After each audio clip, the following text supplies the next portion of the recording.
आकाशवाणी आदिलाबाद है। महात्मा गांधी, धर्मपाल और गुरुजी रविंद्र शर्मा की दृष्टि, वर्तमान संदर्भ। आइए सुनते हैं एक परिचर्चा भारतीय सभ्यता की विशिष्ट परंपराओं के बारे में। अध्ययन कर रहे शोध विद्वान श्री रूपेश पांडे से। उनसे बात कर रहे हैं सुमनस्पति रेड्डी। 5 भागों में प्रसारित हो रहे इस परिचर्चा का ये प्रथम भाग है। तो आइए सुनते हैं परिचर्चा रूपेश पांडे से। महात्मा गांधी, धर्मपाल और गुरुजी रविंद्र शर्मा की दृष्टि, वर्तमान संदर्भ। रूपेश जी नमस्कार। नमस्कार। लगभग 3 दशक से आप भारतीय चिंतन, भारतीय इतिहास, भारतीय समाज और इसमें जो फेरबदल आए हैं, प्राचीन काल से आज तक भारतीय समाज की नींव में जिस तरह की सोच, समझ, विमर्श, तर्क और चिंतन था, इन सब क्षेत्रों में आप अलग अलग तरीकों से काम करते आ रहे हैं, उनसे जुड़े हुए हैं।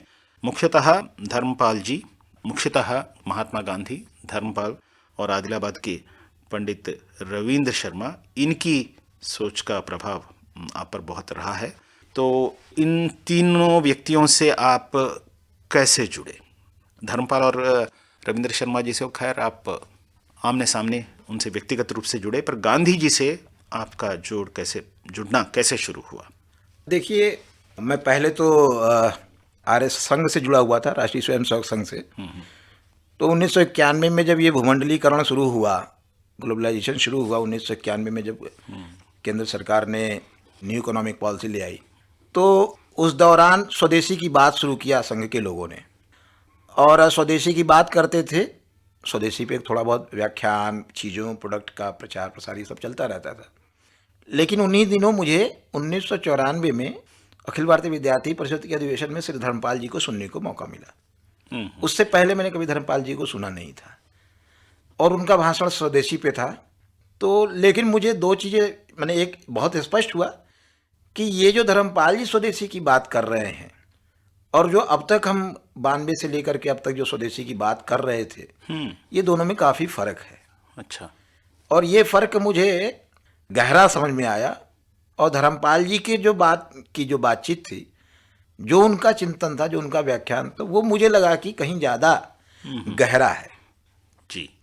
ये संघ के जो लोग स्वदेशी की बात कर रहे हैं, ये इसकी सीमा है और ये बाजार या केवल अर्थव्यवस्था तक सीमित है। लेकिन धर्मपाल जी जो बात कर रहे हैं स्वदेशी की, वो थोड़ी गहरी बात कर रहे हैं, तो उसको समझने की बात ज़रूरत है। और पहली बार तभी मेरे मन में, उससे पहले गांधी जी को लेकर के बहुत नकारात्मक रहा ही है मन में।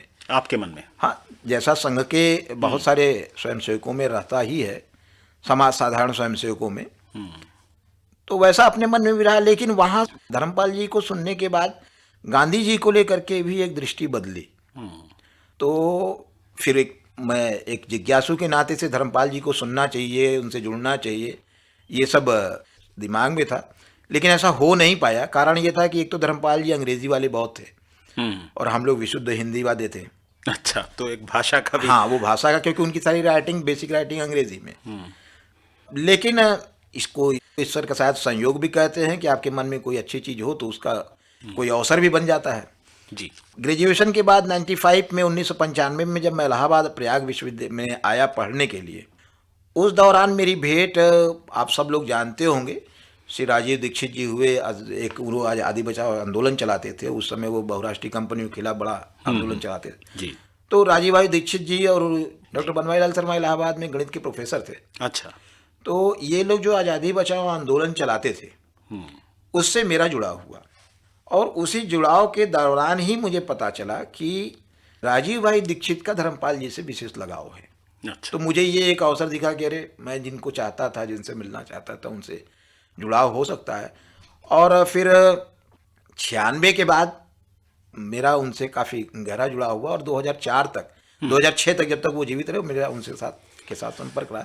जो वो धर्मपाल जी से जो संबंध हुआ, राजीव दीक्षित, बनवारी लाल जी से जो मेरा संपर्क हुआ, तो मुझे एक गांधी, दूसरे प्रकार के गांधी नजर आए। अच्छा, तो जब आप पहली बार धर्मपाल जी से मिलने गए तो किस तरह से चली आपकी बातचीत? उस वक्त तक आप उनकी किताबें पढ़ चुके थे या उनसे मिलने के बाद ही आपने पढ़ना शुरू किया? उनसे मिलने के बाद ही पढ़ना शुरू किया, ये ज़्यादा ठीक है। कुछ कुछ सुना था, लेक्चर कुछ देखे थे, लेकिन ज़्यादातर तो धर्मपाल जी को मिलने के बाद ही पढ़ना शुरू हुआ। अच्छा, उनकी रचनाएं कुछ हिंदी में तब तक उपलब्ध नहीं थी?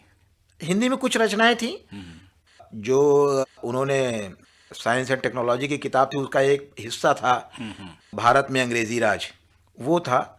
और एक फिलोसफिकल थॉट पे थी, भारतीय चित्तमानस काल।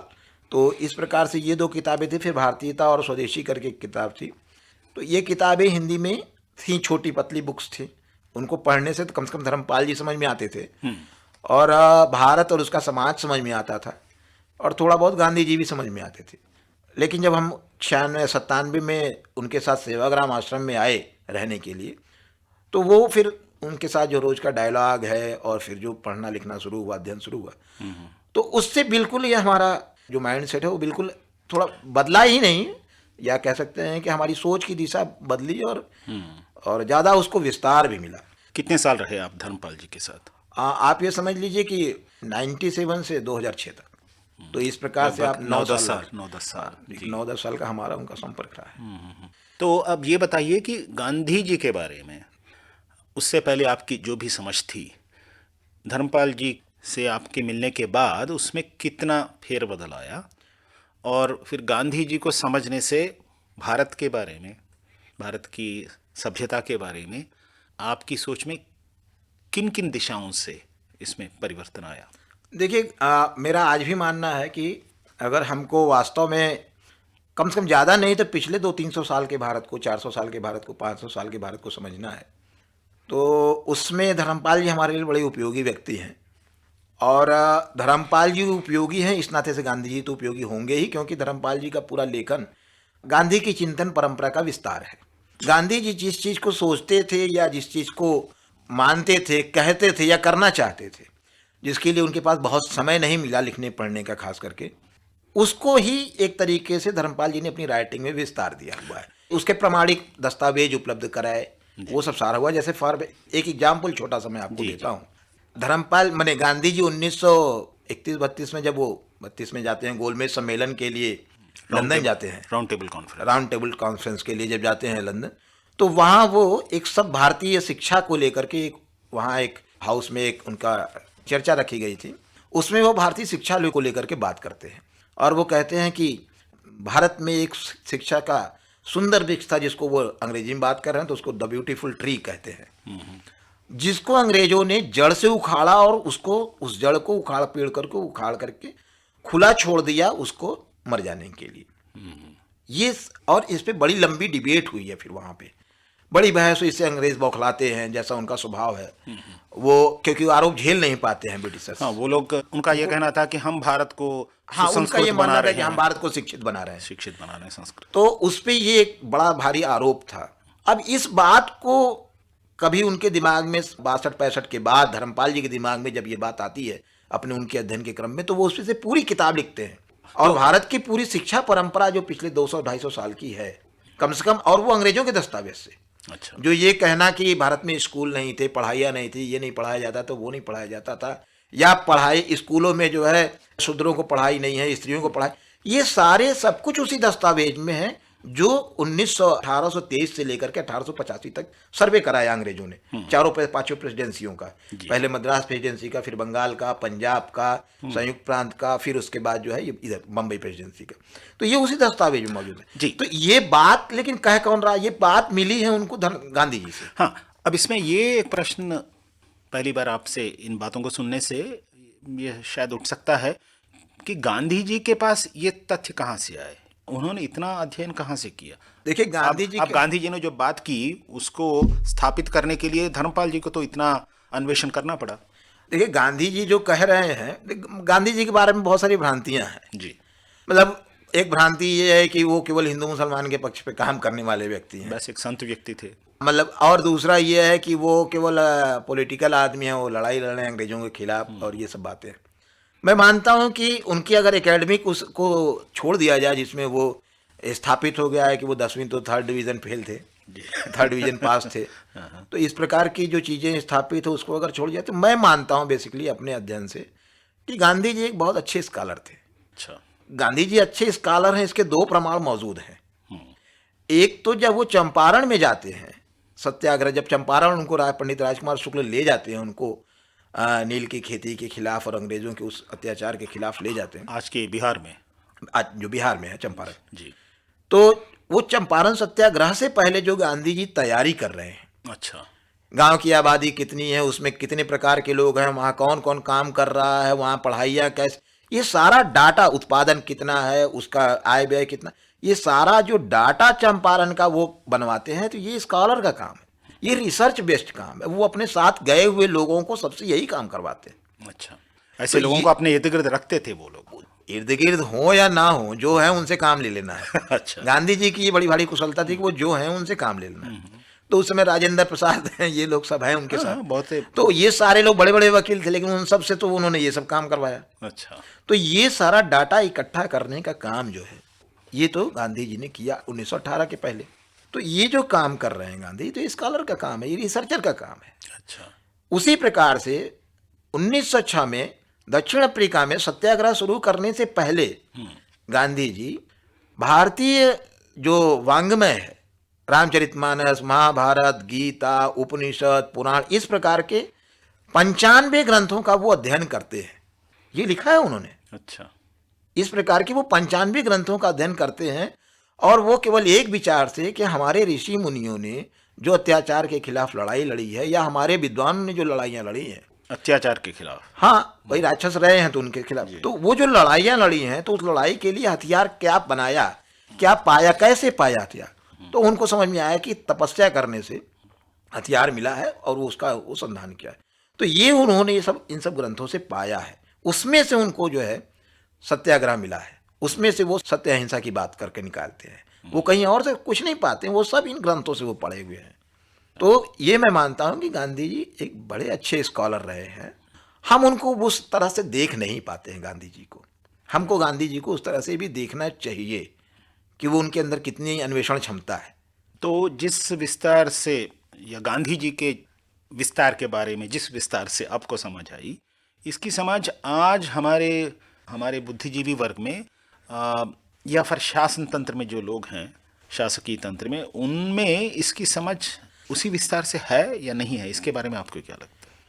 नहीं, देखिए, एक चीज़ तो मैं कहूँगा कि हमारे अंदर धैर्यपूर्वक शोध करने की कमी, प्रवृत्ति नहीं है, प्रवृत्ति बहुत कम हुई है, बहुत ज़्यादा कम हुई है। बहुत विद्वान आदमी वो मैंने, या किसी एक धारा का आदमी बहुत ठीक है और एक धारा का गलत, ये पूरा एंटायर जो सभी धाराओं वालों में ये कमी वो, दिखती है। वो चाहे किसी भी विचारधारा का कोई भी व्यक्ति हो, स्कॉलर हो, उसके अंदर गहराई से चीज़ों को समझने की प्रवृत्ति, और उसका गहराई से समझना और उसका अन्वेषण, मतलब विश्लेषण करना, ये दोनों दो चीज़ें हैं।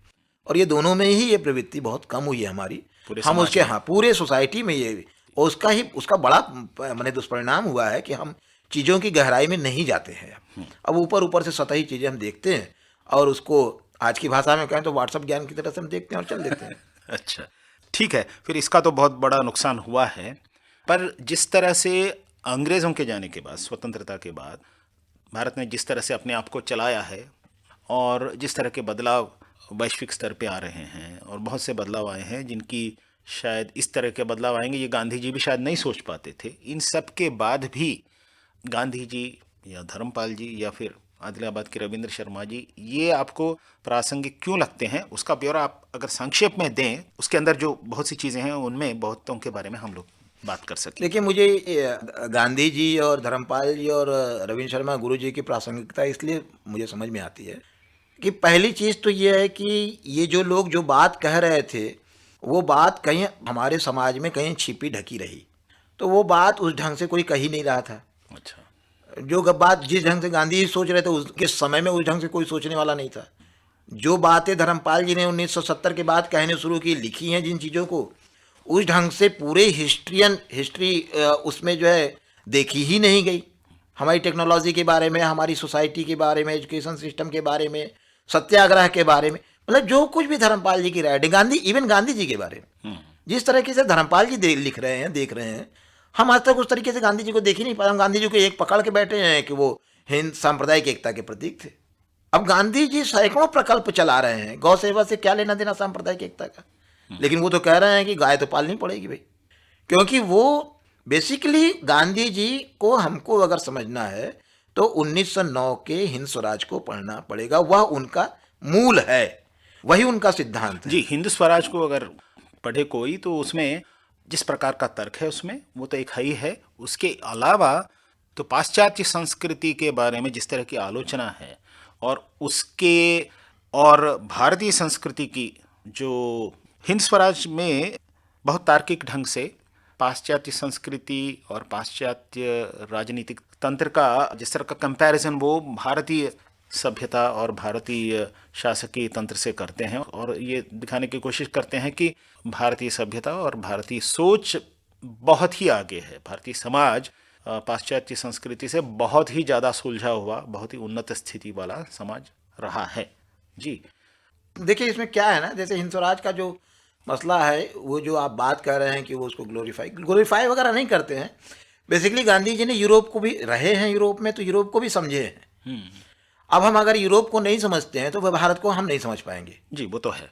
हमको भारत को समझना है तो यूरोप को भी समझना पड़ेगा कि यूरोप कैसे, आज का जो यूरोप है ये कहाँ से निकल करके कहाँ पहुँचा है, इस यूरोप ने अपने समाज में क्या दुर्गति किया है, ये समझना पड़ेगा। तो गांधी जी चूंकि इन सब चीज़ों को समझते हैं इसलिए वो कह रहे हैं कि ये प्रकृति के कल्याण का भी नहीं है और मनुष्य के भी कल्याण का नहीं है। जी तो इस नाते वो ग्लोरीफाई वगैरह नहीं करते, वो केवल इतना ही कह रहे हैं कि ये हमारे कल्याण का, हमारे काम का नहीं है भाई, और ये उनके काम का भी नहीं है।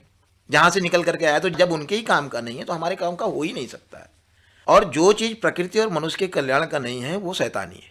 नहीं, जिस तरह से वो ब्रिटिश डेमोक्रेटिक पॉलिटी के बारे में उसके बारे में जो आलोचना करते हैं और उसके मुकाबले भारतीय समाज के विविध अनेक भाग जिस तरह से अपने आप को चलाते थे उसकी श्रेष्ठता को तो वो दर्शाने की कोशिश करते हैं बहुत जोरों से।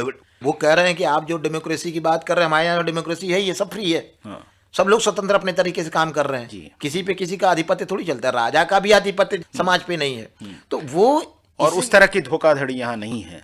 धोखाधड़ी तो छोड़ो, मानस में ही नहीं है जी, मानस में ही धोखाधड़ी नहीं है। बाकी तो सोचिए, मैंने सोसाइटी में होना तो बात कीजिए, लोगों के दिमाग में कहीं कपट, छल, धोखा ये सब नहीं है। ये चीज़ें गांधी जी ने देखी समझी है, इस नाते से वो, इसीलिए मैं कहता हूँ कि गांधी जी 150 साल आगे की देख पाते थे, इसलिए उसकी प्रासंगिकता आज भी बनी हुई है। वो 150 साल आगे का जो देखना होता है, ये देखना हमारे यहाँ फिलहाल 200 साल से बंद है। ये देखने वाले कम लोग हुए हैं, उसमें गांधी जी एक थे। तो ये 150 साल आगे का और 1000-2000 साल पीछे का, इतना अगर हमारी दृष्टि में नहीं है तो हम सोसाइटी में कुछ बना नहीं पाएंगे।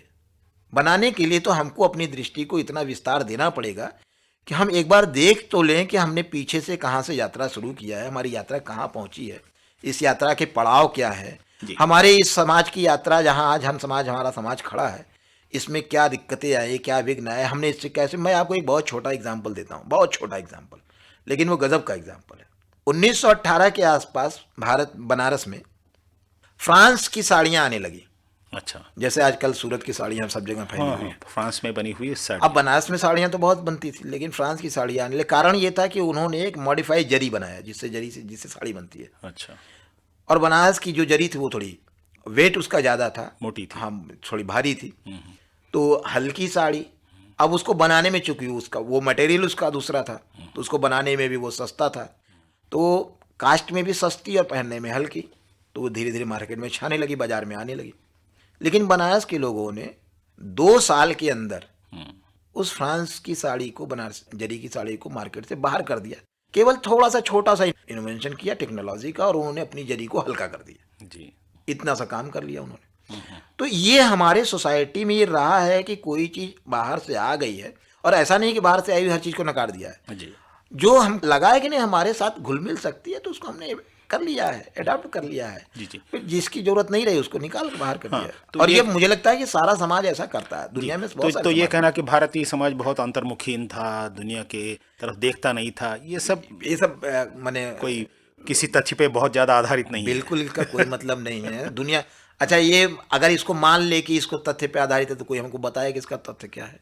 ठीक है, तो फिर अगले भागों में भारतीय समाज के इस यात्रा को, प्राचीन काल से आज तक की भारतीय समाज की यात्रा के अनेक पहलुओं के बारे में आपसे जितना हो सके उस क्रम पद्धति में बात करने की कोशिश करेंगे। इस भाग को यहाँ समाप्त करते हैं। धन्यवाद। अभी आप सुन रहे थे श्री रूपेश पांडे से परिचर्चा का प्रथम भाग, महात्मा गांधी, धर्मपाल और गुरुजी रविंद्र शर्मा की दृष्टि, वर्तमान संदर्भ। रूपेश पांडे से बात कर रहे थे सुमनस्पति रेड्डी। ఆకాశవాణి ఆదిలాబాద్ 100.2 FM మనస్సు నిండా.